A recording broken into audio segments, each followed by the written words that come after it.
With me, undefeated's Mark Spears. So coming up in a few minutes, we'll get into the Celtics trading four-time All-Star Kemba Walker. But first, let's get right into last night's action. The Bucks won Game 6 by 15 points and led wire-to-wire over KD and the Nets. The series now shifts back to Brooklyn for a Game 7 tomorrow night. The Bucks got incredible performances from Giannis and especially Chris Middleton. Jrue Holiday didn't have the most efficient night, but certainly contributed in a meaningful way. Let's take a look at the numbers of the big three there. 89 points combined. Match, get ready, took care of Brooklyn last night, over 89 points together. So, Mark, I'll start with you. What did the Bucks do differently last night? You know, we talked to Kareem, was it a day or two ago? And Kareem said that they couldn't win. But I think what happened is Giannis was his inner Kareem. That's why they won.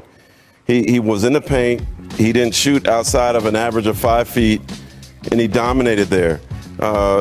He was 11 of his 12 shots that he made were in the paint. There were no three-pointers. To me, this is when Giannis is at his best. Stay away from the perimeter. It's not your strength yet. Be the grown man that he is and finish up. And it reminded me when we were in the bubble. They had that OT loss to your Heat in the second round, but he had like 19 points in 11 minutes before he sprained his ankle. He has to play that way for them to move forward in this series. Jackie? Well, I agree with you, Mark, but I think one of the reasons that Giannis was able to live in the paint was because his partner, Chris Middleton, had it going from the perimeter. And you know what that's like. You can pack in the paint if you're not worried about somebody else knocking down all those shots. Here's the conundrum for the Milwaukee Bucks, though. Look at the numbers Chris Middleton has put up at home. They're absolutely stunning how good they are. The points per game, the 50% three-point shooting. But when he gets on the road, those numbers go down to 26% from the three-point line. All the numbers dip. So to me, this was as much to do as just familiarity of home cooking for the Bucks, feeling comfortable. And then that opens everything up for Giannis to go do his thing. Yeah, look, I think defensively they were really incredible. I mean, I think it's now the third time in this series that they've held them under 100 points. And they really got going in transition because of their defense. They had 12 steals, 6 blocks. It got them easy buckets. And against this Brooklyn team, yeah, you got to try to defend at a high level, but you got to get the easy ones. And Giannis, 15 shots in the paint. That's what he needs. That's what he needs to be doing. That's his game, Mark. If he does that, they're in great shape. Well, KD's good, though. Yeah. And as the Hall of Famer mentioned, they're going back home. Brooklyn's going to be an absolute madhouse. I think the guy I'm watching is James Harden now. Like, what is he going to be? Right. What is he going to be in Game 7? How does his body feel? He looked better, but this will be three games in 5 days for him as well. So I don't think KD could do it by himself, but I expect him to be special. Jackie, do you believe that this Bucks team can get over this hump that they've had to deal with, right? All these playoff disappointments. Are they capable now of doing this after what you've seen through the playoffs? Well, I think they're capable of it. But they're going up against a team that I know is shorthanded, but is still one of the most historically potent offensive teams we've seen. And you mentioned James Harden, Mark. He's gotten a little better incrementally, right? Every game, from the past 2 games, he looked a little more comfortable. I expect for a Game 7, with everything on the line, he's going to be driving to the hole more. He's going to draw attention, and then he's going to dish. He's been an incredible facilitator for them, but I expect him to take on a little more of the offensive role. I just can't see Brooklyn, after all they've been through, in Game 7, dropping a game there in their building. I can't see it. I'm taking the Nets. Okay, fair enough. We'll get further into our predictions on this series in a little bit. But first, our Adrian Wojnarowski reports that the Celtics are trading 4-time All-Star point guard Kemba Walker to the Thunder for Al Horford, young center Moses Brown, and, of course, the 31-year-old Walker spent the last 2 seasons in Boston, missed the final 2 playoff games in Boston's losses to Brooklyn. So here's a full look at the trade, including the draft picks that are involved here. So, Jackie, what's your reaction to all this? Well, I'm not super shocked. I think it was time for Kemba Walker to move on from Boston. It's a shame, really. I think everybody had such high hopes. If he hadn't been injured, I think he would have been the perfect antidote to Kyrie Irving leaving. He was so positive in the locker room. The young guys really liked and appreciated him, but he was never be able to fulfill his job there because he was injured all the time. If you're the Celtics, you move on from Walker, you get rid of some of that $73 million salary, and you take on Al Horford's salary, which is around $41 million, $53 million if it's fully guaranteed, which it may or may not be. And what that does is it gives you the opportunity to re-sign Evan Fournier. Now, they only got a quick look at Fournier because of COVID problems after they acquired him, but he's part of their future, and now you're able to afford him by shedding some of the salary. And don't sleep on Moses Brown. Moses Brown is a nice young two-way player that can also help them. I will tell you this, all this movement tells me that they're not done. I wouldn't be surprised if they package one of the bigs and maybe even Marcus Smart and to go out and get themselves an accomplished point guard. They need another point guard now on their roster. If I recall correctly, Moses Brown had a 2020 game against the Celtics this year. Yeah. And Brad Stevens, obviously, as Yes, the he coach, did. saw that. So, Mark, do you believe this is a math game or it is an equation or a chemistry experiment about what's happening on the floor? Or could it be both? Well, first of all, let me say this about Kemba. Every time we beat up these players about making a decision to go somewhere, he decided to go to Boston. Right. He expected to be a star there for a long time, and now he's going to Oklahoma City. With all due respect to Oklahoma City, I'm sure he's disappointed. Right, So the next they're time rebuilding. people want to beat up these stars for making decisions, here's another example. Yep. But let's talk about the lead that's buried from the Celtics in their press release. Not even in the headline or the subhead, Moses Brown. I'm really excited about this pick for him. He had 17 15-plus rebound games last season, most by any player 21 or younger. He averaged 12.5 points, 12 rebounds in March, and in his last game with the Thunder against the Clippers on May 16th, he had 24 points, 18 rebounds, and 7 blocks. Right. They got a cheap diamond in the rough, a center that they could probably groom and have for a long, long time. So I think that was a sneaky little addition to the Celtics trade. Jackie, let me ask you, does this mean, I know you mentioned that there could be more moves. You mentioned they may move some more bigs. Does this mean the Time Lord's time could be up in Boston? I wouldn't necessarily say that. There's also Tristan Thompson on the roster, Jorge. So I think he's more of a candidate. I don't think they're ready to give up on Robert Williams just yet. You know, we haven't even mentioned Horford in this deal. Now, I've said this 1,000 times. For 90% of the players in the NBA, it's all about fit. Al Horford fit when he was in Boston. They did not move on from him. He moved on from them. As you know, went to Philadelphia. It was a terrible fit. Now that Horford's back in Boston, and again, we have to see about his knee because he's had some knee trouble, I envision him at playing the 5 in some points. So it'll be interesting to see as they go forward. I don't think the roster that they have at this exact moment will be the roster that they'll start with next fall. It doesn't make sense to me. One of those bigs has got to go. All right, let's move on to the OKC aspect of this. Sam Presti and the Thunder now possess 18 first-round picks through the year 2027. Yes, you heard that right. 18, okay? They hit the reset, and they definitely hit the reset hard, okay? So, Mark, what is Presti going to do with all these assets? Man, I can't see Kemba playing there. No. So they're going to flip him, too, probably, soon. If I'm eventually. the Lakers, man, why not try to go after Kemba? I've said this, and people on radio here have killed me for that. To me, it makes a lot of sense. Kuzma's already looks like he's on his way out. Oh, well, we'll get to that later. We'll get to that, but yeah, I'm looking for some of these this treasure chest to get moved this summer. Jackie, is there something to be said about maybe having too many assets? I mean, in Boston, they at one time had a ton of assets too, and if you look back at what they got for some of those assets, you know, they didn't get as much as maybe one would have hoped. Well, and you know why that is because the assets change when they're this far out. For instance, remember at the time, the Celtics had a Memphis draft pick. Everybody thought that was going to be in the top 5. Yep. Not so fast. Memphis had a bunch of young players that made them much better than expected. But I'm sure Sam Presti's aware of that. I think Sam will be okay with his extra draft picks. He may control the entire draft, I feel like, one year. It'll just literally be OKC logos the entire way down. All right, coming up, rapper and... Welcome back. I'm George Sedano, in for Rachel Nichols. Jackie McMullen is back with us. Of course, Mark Spears is in studio with us here as well. Zach Lowe will join us in just a moment. But, all right, let's get to the best 2 words in sports. Game 7. The Bucks and Nets are set to play in a loser leaves town match tomorrow at Barclays Center. So, Mark, I'll start with you. Who has the edge entering this particular game? I kind of alluded to it earlier. I should have waited to talk about this, but man, KD in Game 7s is amazing. He's played in 4 of them, averages 33 a game. He's had 40.5 points the past 2 games. I expect him to be special. I think Jay-Z and Beyonce probably be in the house. It's going to be an electric atmosphere with the Nets, and certainly emotional night for some of their longtime fans. I guess they have some longtime fans, right? To get the Nets to a place they haven't been since Jason Kidd and Kenyon Martin were around. So, no, I expect KD to lead them there. Jackie?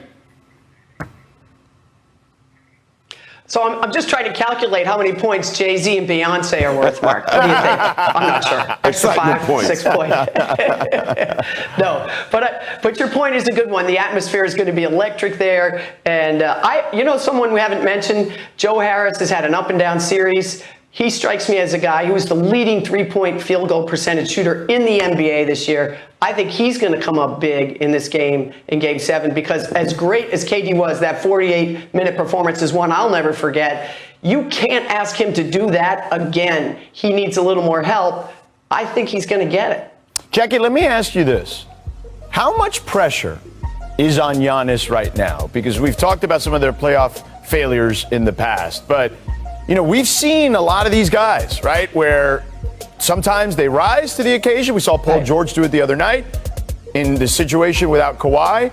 But Giannis is a different level. We're talking about a guy who's a 2-time MVP. What kind of pressure is he feeling going into this game? Well, I'm sure he's feeling a tremendous amount, and I feel for Giannis in this regard. We talk about Kevin Durant. Kevin Durant's the most versatile player in the game today. He can beat you a whole bunch of different ways, off the dribble, from the 3-point line, driving to the basket.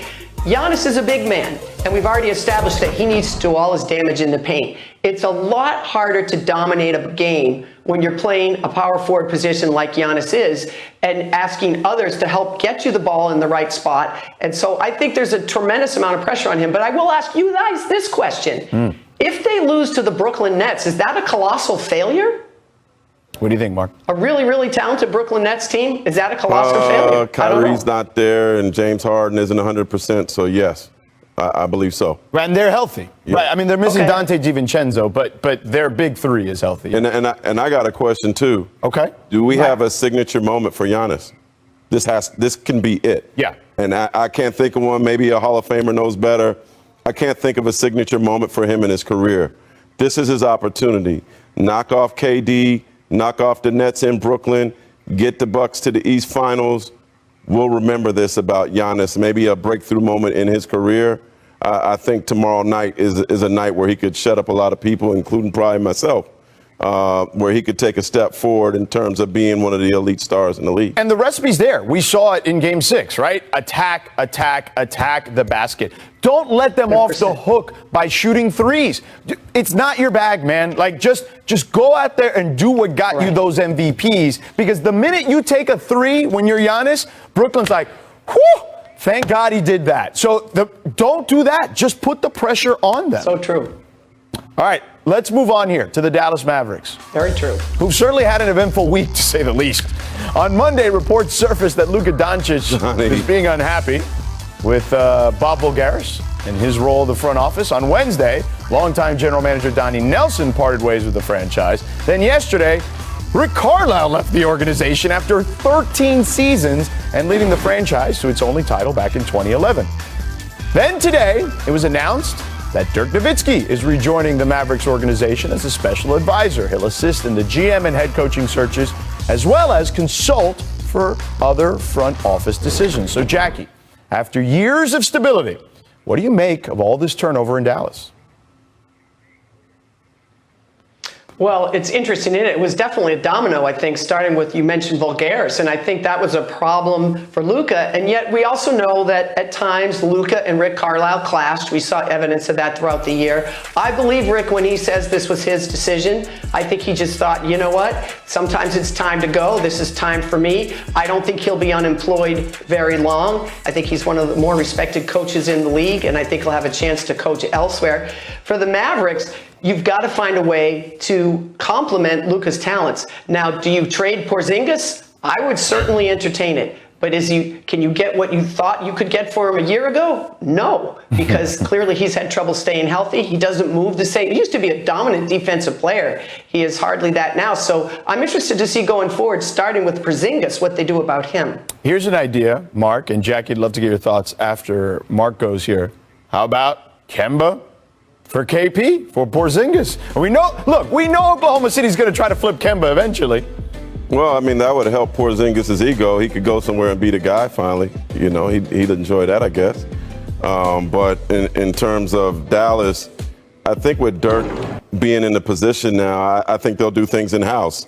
I think Jamal Mosley would be a great pick. He has a phenomenal relationship with Doncic. He's a great communicator, great relationships. He holds the players accountable. I expect Jason Kidd to be in that mix too. Talked to him recently. I think he's improved dramatically as a coach, learning a lot from Vogel, and he's ready. But here's the thing. Is Cuban going to get out of the way? Is he going to let Dirk do his thing? Can he bring Finley up and maybe let Mike Finley be the GM? He's certainly deserving, paid his dues. But ultimately, are you really the GM there if Cuban behind the scenes is pulling all the strings?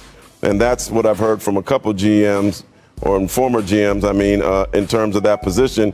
It looks attractive, but ultimately you feel like you'll probably be a figurehead there because Cuban is the one that makes the decisions. Well, we'll see how it all pans out for sure. It is going to be an interesting summer in the NBA, but especially in Big D. All right, let's talk about the DMV. Wale is going to join us on the other side. Grammy-nominated artist. Got a new single out. We'll talk to him about that. We'll talk to him about his Wizards. All coming up. I just got to throw this on for good luck. Yeah, tell us about how you got the T-shirt. Well, they said it to me in a whole bunch of other good things. I'm more supporting my boys in Nigeria and just the whole like NBA and Africa movement as a whole. You know what I'm saying? This is it's an important thing. It's just something that I kind of never really envisioned that would happen. You know what I'm saying? So, and they gave me enough for the shirts that I just always work out with. That's cool. Wale. Your Wizards, by the way, as we get back to basketball here in the States, just parted with their head coach, Scott Brooks. So what type of coach are you looking for to replace Scott Brooks? Man, I just want – we got great owners. We got great owners in the Leonis. I just want anybody that Brad and Russ like. Okay. You know what I'm saying? Like, let's just keep those two together, and we can start from there. Well, I also wanted to ask you about Beal and Westbrook. How does that work long term? And I don't know if you've spoken to either one of them. I haven't talked to Beal in a minute. I talked to Brad. I've talked to Russ at the end of the season. But I think they can work. I think that system can work. You know what I'm saying? But I would personally like to see somebody like a Sam Cassell there's a lot of potential black coaches that need an opportunity in the NBA. And I think that's really important. I know Sam Cassell used to work as an assistant with the Wizards, so it'd be cool to see him. You know what I'm saying? But at the end of the day, it's like, those two guys is like the heart and soul of the team, and it'd be just good to see them stick together. Yeah, I went into the archives and I saw KD. Does Kevin Durant have some bars, man? And tell us about your relationship with him. KD, don't sleep on KD. He can rap, man. He used to have a studio. I recorded some joints on my album a couple years ago when he lived in Oklahoma. And that wasn't in there for nothing now. Yeah. What have you think he's done in the playoffs, and what do you see from him in the Game 7? I think it's his time. It's his time. You know what I'm saying? He's already showed the world that he's fully bounced back. And you know what I'm saying? He's playing out of his mind. I think it was Game 5. Was it Game 5 when he had 49? Somebody on Twitter was like, man, he's going to drop 50. Somebody was like, he's going to drop 50. And I saw the comments like, yeah, right. And I was like, I think he's going to drop 50 tonight.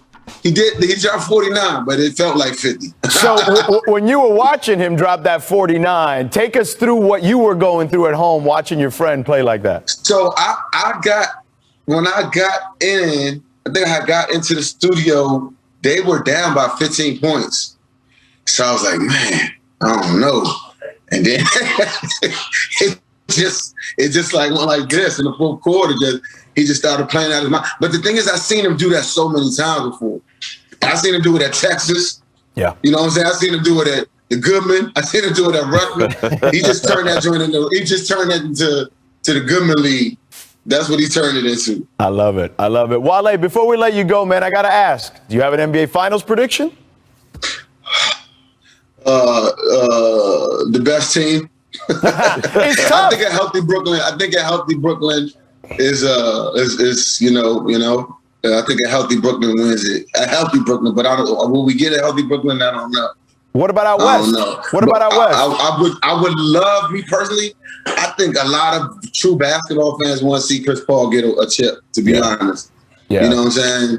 And then, just for the chaos of the timeline, a small market team to win it. You know what I'm saying? Just for the chaos. But you know my boys, man, KD, Kyrie, Harden, you know what I'm saying? It's almost bad when you got so many friends in the league because you just want everybody to win. You know what I'm saying? But no doubt. I don't know. I think a healthy Brooklyn wins it. All right. No doubt. Well, listen, thank you so much for stopping by, Wale, man. Also, make sure to all our fans, check out Wale's new single, Angles, wherever you are. Get you on your phone, buy it on your phone, stream it on your music app, or whatever you got to do. Get you this single. Wale, thank you so much, man. Appreciate you. Appreciate y'all, man. Thank you. Thank you. All right, so Kyle Kuzma set Lakers Twitter and Instagram ablaze yesterday when he removed, quote, Los Angeles Lakers from his Instagram bio and replaced it with NBA champion, which is what he is. So, Mark, what do you make of this phenomena of guys messing with their bios? Well, first of all, who keeps in touch with that? Like, who Social media, man. They keep receipts. Hey, Kuzma keeps things pretty honest. He did it for a reason. Maybe he's trying to tell us something. I'd like to see him play somewhere else, but perhaps he's tired of the rumors. I saw the Sacramento rumor recently, but he's been in this LA bubble. He's behind LeBron. I think he's ready for a new start with a bigger opportunity.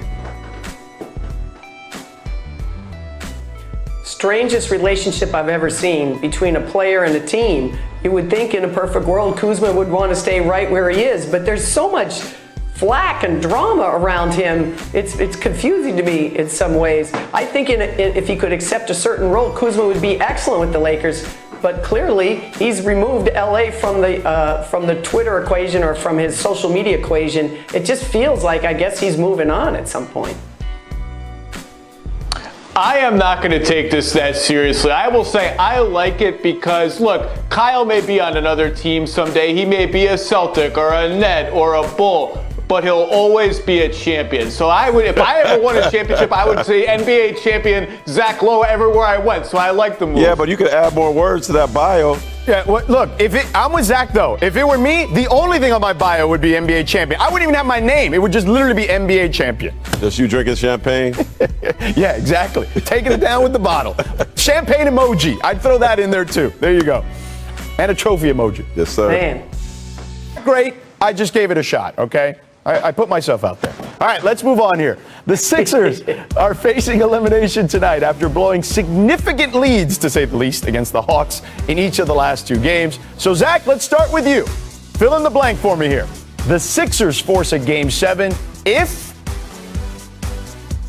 they just chill out and play. They've been the better team all year. They're the better team right now. We were with Embiid's knee injury. They've had these huge leads in 2 straight games, and their offense has gone completely haywire late in games. Do the Hawks deserve some credit for that? Absolutely, especially without DeAndre Hunter. Some of their wing defenders are underrated. Clint Capella's great. Obviously, John Collins has made some of the best defensive plays of his life in this series, but the Sixers just go haywire late in games. They need to just play. They need to play. They need to get Ben Simmons going in transition. And maybe even in the half court, he just can't be an afterthought sitting in the dunker spot the way he's been.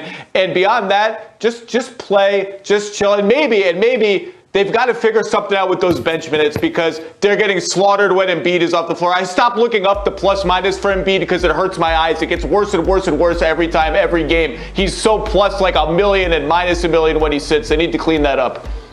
Well, I just got a text. Okay. From agent dad Terrell Harris. Okay. Who's his son? Tobias Harris. Right. I said, what needs to happen? Because he texted me this morning. He's upset. He said, in terms of his son, give him the dang ball. Okay. And check up. That's it. That's what he said is the key for the Sixers. Obviously, he's a little biased with his son. And he's certainly animated, but he feels like his son could help push the team, the Sixers, over into the next game. And but I'm with Zach, man. This team is too good. They've been playing too many games with the Hawks, with all due respect to the Hawks and the amazing job that Nate McMillan is doing. And if I'm a team from another, a job open from another team, I'm calling Nate. I ain't waiting for the Hawks to figure this out. But the Sixers just have to be the Sixers, win the game, and they still should be able to overcome Ice Trae and company. Jackie? So I just think you guys aren't giving the Hawks enough credit for what's going on here.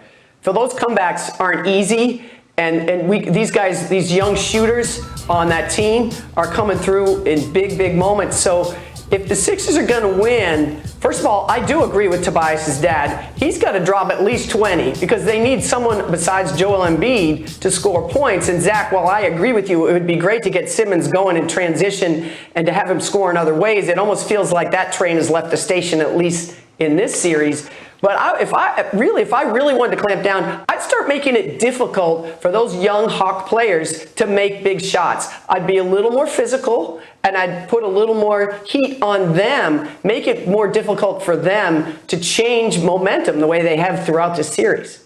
Jackie, I think you're absolutely right. Like, we are not giving them enough credit. But look, the one seed being down is definitely the story in this regard. But let me ask you guys this. Jackie, I'll start with you here. Zach kind of alluded to this, right? Like, get Ben Simmons more involved in get him some easy looks near the basket, not necessarily just at the dunker spot, like Zach said. And how about, and I'm not trying to put Doc out there necessarily, but we know they're going to foul him intentionally. So when they're fouling him intentionally, shouldn't the team be more aggressive, going to the paint, trying to get more fouls on Atlanta, and then getting themselves in the bonus quicker, maybe changing their substitution patterns a little bit so Ben can sit when that happens, when they get into the bonus, give him his rest there a little bit, and then Philly can get in a little bit of a pattern there and get some momentum going there. Those are all good suggestions, George. I will say this, too. We've hit on it. All of us have. Ben Simmons is one of the most dangerous players in the open floor in the league. And why not try to find a way to get him those looks early on? Because I don't care who you are in the NBA, if your confidence starts to slip in any facet of your game, and clearly his confidence is suffering a bit here when you talk about at the free throw line, how do you get your confidence back? You get easy baskets. You get things that make you comfortable. So get out and run and get Ben Simmons the ball and let him finish in transition. That would be a good way to get him going again. Well, you have to get stops to get out and run, and that's the other thing that happened in the second half the other day is that they didn't get enough stops, and if you don't get stops, you can't run, and if you can't run, Ben Simmons is reduced to a spectator in the half court. Look, Ben Simmons is guarding Trae Young, and he's doing an amazing job on an amazing player who got 17 free throws the other night. Incredible stuff by Trae Young. But the Hawks don't want Trae Young guarding Ben Simmons, which means when they're in transition, whoever is near Ben Simmons that's not Trae Young is going to take him. Sometimes that's Bogdan Bogdanovic or Kevin Huerter. Sometimes Trae Young is stuck. That's when Ben Simmons has to be a bully, go right at the rim. And if the Sixers can just get 14, 16 points out of him, it makes all the difference in the world. And I think that will be an emphasis right away tonight. I expect a lot of Ben Simmons some way or other early in the game. And if I don't see it, I'm going to start sweating a little bit on Philly's behalf. Mark, he's an incredible player, as we've all talked about here. Zach alluded to his defense specifically on Trae Young. What do you need to see from him? Look, I want to talk about Trae. Okay. You don't want to talk about you don't want to talk about Ben. Okay, go ahead. This is Trae's moment too. Okay. I talked about Giannis's moment. Absolutely. This is Trae's moment. He's at home. He's in Atlanta. He's the biggest thing in Atlanta since Dominique Wilkins. He has the city in his hands right now. It's the hottest ticket going. People are in love with Hawks basketball again. Trey, this is his time. And I expect him to be sensational tonight and take the city by storm. This is his time to push himself into elite stratosphere in the league. And when I think before the playoffs, they just saw him as another player who was a former All-Star and didn't make it again. This is Trey's time to really, really elite himself. To your point, and I know everyone's alluded to this as well in this discussion about Atlanta, but certainly Nate deserves credit. Travis Schlenk deserves credit for building this team. Yeah. Do you believe that this could be a destination? Now that we've seen them get to this, if they win, is this now? Atlanta's never really been a destination, but can Trey and this group make it a destination? I talked to famed rapper Killer Mike recently, and he said he doesn't understand how a city that's predominantly black, with players that are predominantly black, and you go to games and they're predominantly black, how they can't attract a lot of black players that come. But he felt like that was changing, that Trey is going to make this change. What the Hawks are doing are going to make this change. Now, Atlanta's been known for having too many distractions, right? Which perhaps is a problem for families making a decision to go there or not. I'll just say that. Okay. Killer Mike said that as well. But yeah, they still got to solidify the coach, right? I think it's a no-brainer to take care of Nate McMillan, give him his money, but yeah, this is an interesting place for free agents now. All right, let's get to the coaching carousel. Since you mentioned Nate McMillan, we were talking about Rick Carlisle earlier, who is the latest to join that coaching carousel that we have here. Excellent work by the graphics team. There are now 7 openings here, including Dallas. So, Mark, is there any opening that you think Carlisle might be a good fit for? I would, and I should lean to the Hall of Famer here, I'd typically say Boston, but there's a different regime than when Rick Carlisle was there. So perhaps Indiana, I think, going back to the Pacers is the best place for him. All right. Jackie? I don't know. I think there's a lot of the lists that could make it work for Rick Carlisle. He's especially good with tuteling young players. Orlando looks like a good fit to me. I think Boston really is very stuck on the idea that they need to be a more diverse front office and a more diverse coaching staff. And I really expect them to hire a coach of color. And so I don't expect Rick Carlisle to land there, but he won't be out of work long if he doesn't want to be. Jackie's right about Boston. I think our graphics people, we need to have one of the coaches sliding down the ramp that bags come out on the baggage cart. And Rick Carlisle is a fantastic championship-winning coach, an elite tactician. You could just start naming teams all over the NBA. Anyone could use Rick Carlisle. Almost anyone, he'd be an upgrader. He's a great coach. He'll land somewhere, and that team will be lucky to have him. Zach Lowe, you are a great NBA insider and a great person, but that suggestion right there, I mean, first of all, we're in LA, and LAX, that's exactly what happens, okay? The carousel comes down and slides down. Excellent work out of you, Zach Lowe. Thank you so much for stopping by.